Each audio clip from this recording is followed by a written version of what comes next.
hallelujah, hallelujah, hallelujah, hallelujah, hallelujah, hallelujah. Open our hearts, O Lord, to listen to the words of your Son.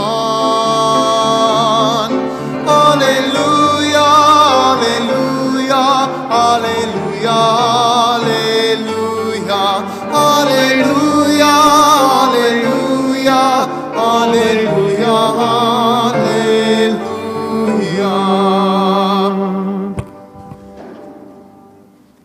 My friends, the Lord be with you. This is a reading from the Holy Gospel according to Mark. Glory to you, O Lord. When Jesus had crossed again on a boat to the other side, a large crowd gathered around him, and he stayed close to the sea. One of the synagogue officials, named Jairus, came forward. Seeing him, he fell at his feet and pleaded earnestly with him, saying, "My daughter is at the point of death. Please, come lay your hands on her that she may get well and live." He went off with him, and a large crowd followed him and pressed upon him. There was a woman afflicted with hemorrhages for 12 years. She had suffered greatly at the hands of many doctors and had spent all that she had. Yet she was not helped, but only grew worse. She had heard about Jesus and came up behind him in the crowd and touched his cloak. She said, "If I but touch his clothes, I shall be cured." Immediately, her flow of blood dried up. She felt in her body that she was healed of her affliction. Jesus, aware at once that power had gone out from him, turned around on the crowd and asked, "Who has touched my clothes?" But his disciples said to Jesus, "You see how the crowd is pressing upon you, and yet you ask, 'Who touched me?'" And he looked around to see who had done it. The woman, realizing what happened to her, approached in fear and in trembling. She fell down before Jesus and told him the whole truth. He said to her, "Daughter, your faith has saved you. Go in peace and be cured of your affliction." While he was still speaking, people from the synagogue official's house arrived and said, "Your daughter has died. Why trouble the teacher any longer?" Disregarding the message that was reported, Jesus said to the synagogue official, "Do not be afraid. Just have faith." He did not allow anyone to accompany him inside except Peter, James, and John, the brother of James. When they arrived at the house of the synagogue official, he caught sight of a commotion, people weeping and wailing loudly. So he went in and said to them, "Why this commotion and weeping?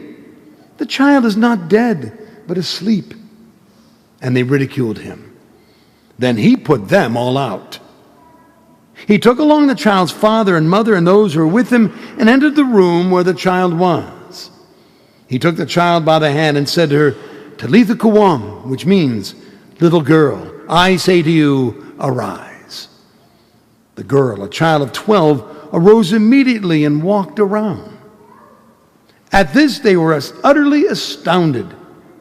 He gave strict orders that no one should know this and said that she should be given something to eat. My friends, the gospel of the Lord. Praise to you, Lord Jesus Christ.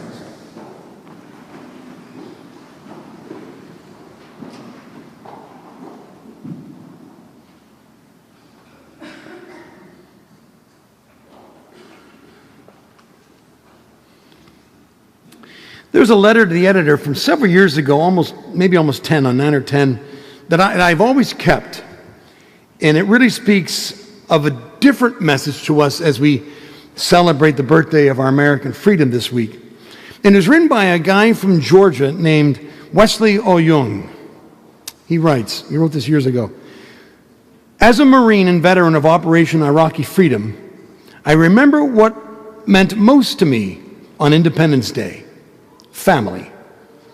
I was thousands of miles away from my brother, father, and mother, but I had always the opportunity to celebrate our nation with my brothers in arms. Back home, plenty of Americans have felt the tremors of an unstable economy, 2 major conflicts, and an ever-growing dividing line between political bases. Let's regroup, shall we? We cannot remain distracted.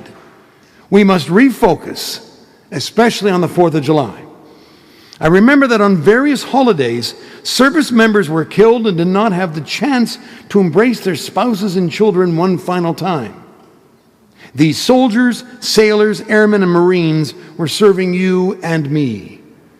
They were given utmost respect, dignity, and honor, but I felt that they deserved to see their families again. Well, since then, I have been compelled to demonstrate more love to my family members. They mean everything to me, and I'm certain that most Americans share the same feeling. There's no better place than the United States to have a family. Americans' love for immediate family may very well expand the love we have for our country, but it starts with the ones closest to you.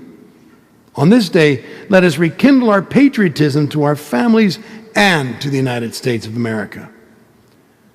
That's a very interesting message for us as we celebrate Independence Day in a few days. I have always believed that it's so important for us to remember and understand that our founding fathers never intended this country to be an anything-goes environment. Do whatever you want, say whatever you want, no matter who's hurt. America was never intended originally to be a free-for-all country. It wasn't. The United States of America was intended to be a place, first and foremost, to worship God in any way one wishes, free from any kind of state religion, free to pray and worship however you want, if even not at all. And through such long-standing phrases like, "In God we trust," "One nation under God," all are created equal, and they are endowed by their Creator with certain unalienable rights. This country was intended to be a nation fully aware of the blessings of God. It was never intended to be a godless free-for-all. I just think it's important for us and for our families to remember that all the blood and sweat and tears of our ancestors, those who fought and died for the blessings of life, liberty, and the pursuit of happiness, has allowed us to be people of freedom and faith, a faith that does not bend. So, regardless of the divisions that are getting worse in our country, regardless of how the Christian faith has been victimized and demeaned, regardless of so much of the godlessness that surrounds us and has become accepted, as Catholic Americans, we are free. We are free to live our faith in the power of Jesus Christ, free to witness it in every single aspect of our lives. And we should. And truth be told, that is what is needed to enter one day into God's glory. A faith that is witnessed, that is lived, that is loved, and that is practiced no matter what. By the time of this gospel, Jesus had not been on the scene that long of a time, but he had done quite a bit of preaching from place to place. He had been curing the sick. He'd been doing some amazing things, and the word about him had spread rapidly. However, up until this point, no one ever dreamed, no one ever thought that he could ever raise the dead. Jairus and this very sad woman with the hemorrhage both had horrible ordeals in their lives, but neither of them have ever laid eyes on Jesus yet, which is so amazing that they had such tremendous faith in the Lord, and neither of them had ever seen him or even heard him. But they were both desperate for hope. However, both had such powerful faith in the simplicity of his touch. If only he would lay hands on my daughter, she will live. If only I could just touch him, touch his cloak, I know I will be healed. Imperfect faith? Maybe. Powerful faith? Sure, yes. In contrast, the apostles, who knew Jesus the best, have proved how shallow their faith was at this point.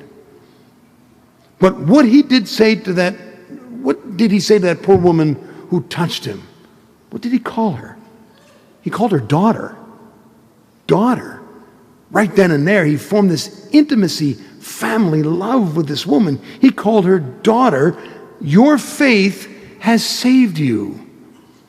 And to Jairus, do not be afraid. Just have faith. Little girl, I say to you, arise.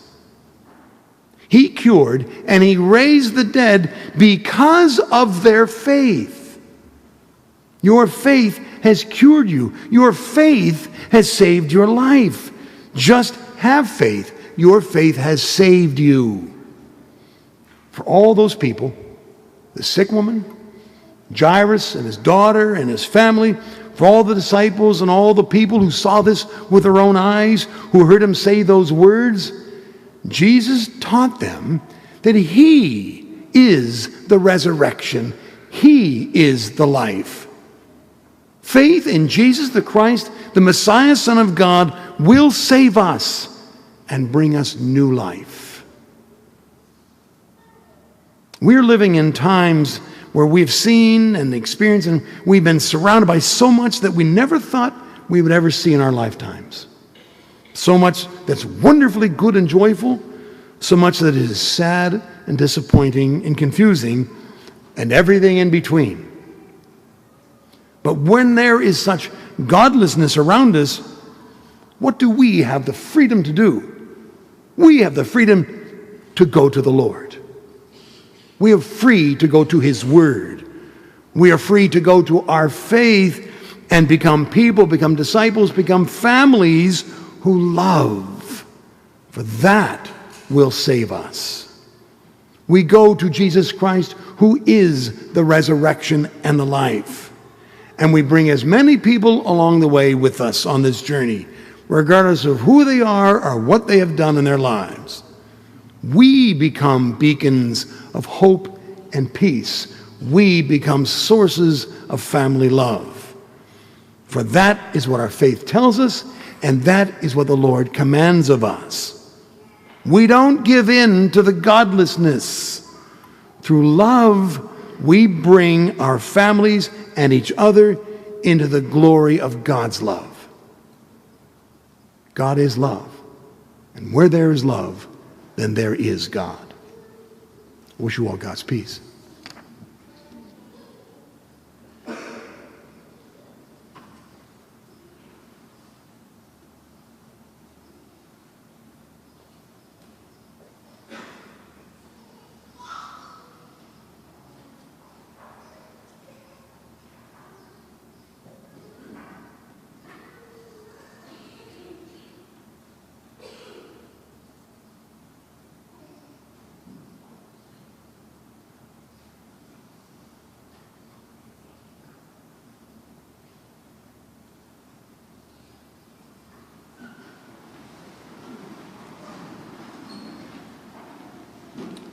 We are one holy Catholic and Apostolic Church. So together, let us profess our beliefs in the God of life.